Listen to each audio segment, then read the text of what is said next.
Buenos días, nosotros somos el grupo número 1 de la asignatura Dirección Administrativa. Nuestro grupo está conformado por Daniela Sánchez, Wilber Santana y esta servidora, las cuales les vamos a estar exponiendo acerca del capítulo 13 del libro Administración de Stephen Robbins. Vamos a estar tratando los tres primeros puntos, 13.1, 13.2 y 13.3. Escuchemos. Como primer punto, vamos a estar hablando sobre cómo entender el comportamiento individual, destacando el enfoque y objetivos del comportamiento individual. Se podría decir que aunque se aboca al comportamiento, es decir, las acciones de la persona, el comportamiento organizacional es el estudio de las acciones de las personas en el trabajo. Es por eso que uno de los retos para entender el comportamiento organizacional es que se enfoca básicamente a situaciones que no son obvias. Lo que vemos al analizar una organización son sus aspectos visibles y los aspectos ocultos. Entre los aspectos visibles podemos mencionar las estrategias, las metas, las políticas, procedimientos, estructura, tecnologías, relaciones de autoridad formales y cadena de mando. Pero bajo la superficie están otros elementos que no son gerentes, necesitan entender elementos que también influyen en la forma en la que los empleados se comportan en el trabajo, como por ejemplo los aspectos ocultos, estas actitudes, percepciones, normas grupales, interacciones informales y los conflictos interpersonales e intergrupales. Estos son los dos aspectos que deben evaluarse en una organización. Otro tema a tratar es el enfoque del comportamiento organizacional. El comportamiento organizacional se centra básicamente en tres áreas importantes. Primero está el comportamiento individual, que se basa sobre todo en contribuciones por parte de psicólogos. Esta área incluye cuestiones como actitudes, la personalidad, la percepción, el aprendizaje y la motivación. En segundo lugar, se enfoca en el comportamiento del grupo, que incluye normas, roles, crecimiento de equipo, liderazgo y conflicto. Es decir, que el primero se basa en el comportamiento individual y este segundo en el comportamiento de grupo. Ya por último está también este comportamiento examina los aspectos organizacionales que incluyen estructura, cultura y políticas y prácticas de recursos humanos. Ya para tratar otro tema, tenemos el objetivo del comportamiento organizacional. Aquí los objetivos o las metas, por así decirlo, son fáciles de explicar, son fáciles. Es decir, se pueden explicar, se pueden predecir, incluso se pueden influir en el comportamiento. Aquí los gerentes necesitan tener la capacidad de explicar porque los empleados caen en algunos comportamientos y no en otros. Predecir cómo reprender a los empleados a diversas acciones y decisiones e influir la forma de conducirse de los empleados. Pero ya yéndonos más adentro del tema, nos hacemos una pregunta. ¿Cuáles comportamientos de los empleados nos interesa explicar, predecir e influir? Pues fácil, la productividad del empleado, el ausentismo, la rotación, los comportamientos de ciudadanía organizacional, la satisfacción laboral y por último el mal comportamiento en el lugar de trabajo. Vamos a estar explicando cada uno de estos puntos para que así refrescarnos acerca de qué tratan.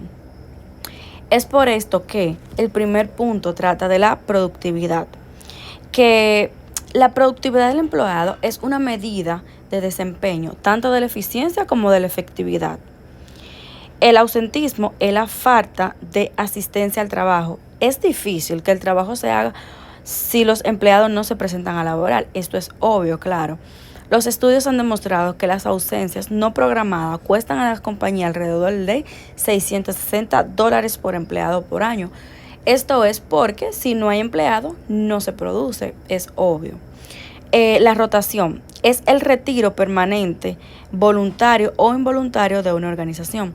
Puede ser un problema porque lleva a un incremento en los costos de reclutamiento, selección y capacitación, así como las estructuras laborables. Ya en cuarto lugar, tenemos el comportamiento de ciudadanía organizacional, que es aquel comportamiento discrecional que no forma parte de los requerimientos formales del empleo, pero que promueve el funcionamiento efectivo de la organización. En quinto lugar, tenemos la satisfacción laboral, que se refiere a la actitud general de un empleado hacia su empleo. Aunque la satisfacción laboral no es una actitud más que un comportamiento, es un resultado que concierne a muchos gerentes, ya que es más probable que un empleado satisfecho, a diferencia de un insatisfecho, se presente a laborar. Claro, ya tenga niveles de desempeño más elevados y permanezca en la organización. Ya por último vamos a estar tratando un punto bastante que tenemos que llevar, un punto muy acertado que debemos de llevar a cabo en la organización, que es el mal comportamiento en el lugar de trabajo. Es cualquier comportamiento intencional por parte del empleado que sea potencialmente dañino para la organización.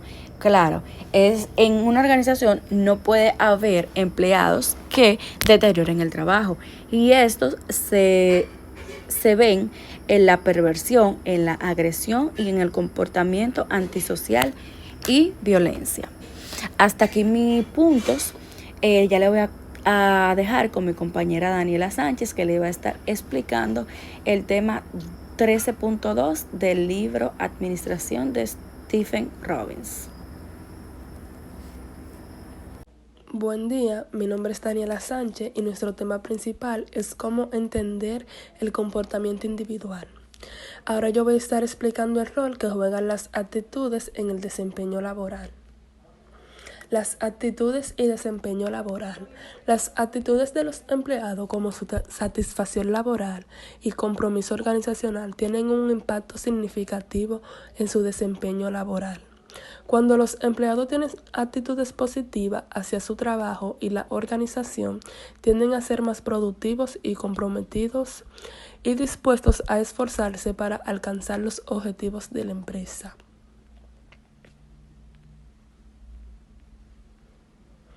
¿Qué es la satisfacción laboral? La satisfacción laboral se refiere al grado en que los empleados se sienten contentos con su trabajo. Los empleados satisfechos suelen ser más productivos y tienen menos probabilidades de abandonar la empresa. Además, están más dispuestos a colaborar y contribuir de manera proactiva a los proyectos y metas de la organización. Compromiso organizacional y participación en el trabajo. La participación en el trabajo es el grado en que los empleados se sienten identificados con su trabajo, participa activamente en él y considera que su desempeño laboral es importante para su propia valía. El compromiso organizacional es el grado en que los empleados se identifican con una organización en particular y sus metas y deseos a fin de mantener su pertenencia en esa organización. Mientras que la participación en el trabajo significa identificarse con su empleo, el compromiso organizacional significa identificarse con su organización empleadora. El compromiso de los empleados se refiere a la disposición y la energía que los empleados están dispuestos a invertir en sus tareas y responsabilidades laborales. Los empleados comprometidos están dispuestos a hacer esfuerzos adicionales y a mantener un alto nivel de rendimiento. La teoría de la disonancia cognitiva. Este sugiere que las personas buscan mantener la coherencia entre sus actitudes y su comportamiento. Cuando existe una discrepancia entre lo que piensa y lo que hace en el trabajo, puede surgir la disonancia cognitiva, lo que puede afectar negativamente su desempeño. Los gerentes deben estar atentos a esa disonancia y buscar formas de abordarlas. Las actitudes y congruencia. Las actitudes entre las actitudes de los empleados y los valores y la cultura de la organización es esencial. Cuando existe congruencia, los empleados se sienten más cómodos y comprometidos. Por otro lado, si hay discrepancia significativa entre las actitudes individuales y la cultura organizacional, pueden surgir la insatisfacción y la falta de compromiso. Ya para culminar, los gerentes desempeñan un papel fundamental en la gestión de las actitudes de los empleados. Deben crear un entorno de trabajo que fomente actitudes positivas, brindar retroalimentación y reconocimientos, abordar preocupaciones y desafíos que puedan surgir. Además, deben asegurarse de que la cultura organizacional esté alineada con las actitudes y valores de los empleados para promover el compromiso y el desempeño laboral óptimo. Hasta aquí mi participación. Gracias.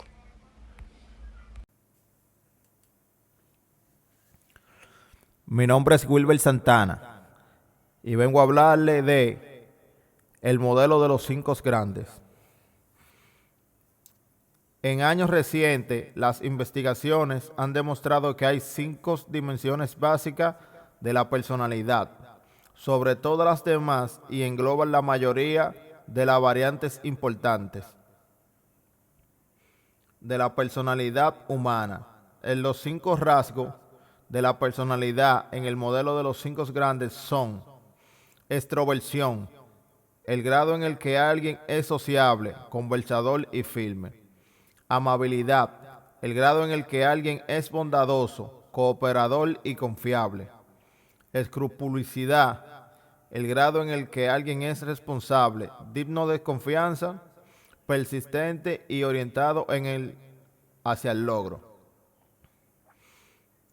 estabilidad emocional, el grado en el que alguien es tranquilo, entusiasta y seguro, positivo o tenso; nervioso, depresivo e inseguro, negativo; apertura a la experiencia, el grado en el que alguien es imaginativo, artísticamente sensible e intelectual. El modelo de los 5 grandes proporciona más que un esquema de personalidades. Las investigaciones han demostrado que existen relaciones importantes entre estas dimensiones de personalidad y el desempeño laboral. Por ejemplo, un estudio examinó 5 categorías de ocupaciones profesionalistas, como ingenieros, arquitectos y abogados, policías, gerentes, agentes de venta y empleados parcialmente capacitados y capacitados. Los resultados mostraron que la escrupulosidad predecía del desempeño laboral para los 5 grupos ocupacionales.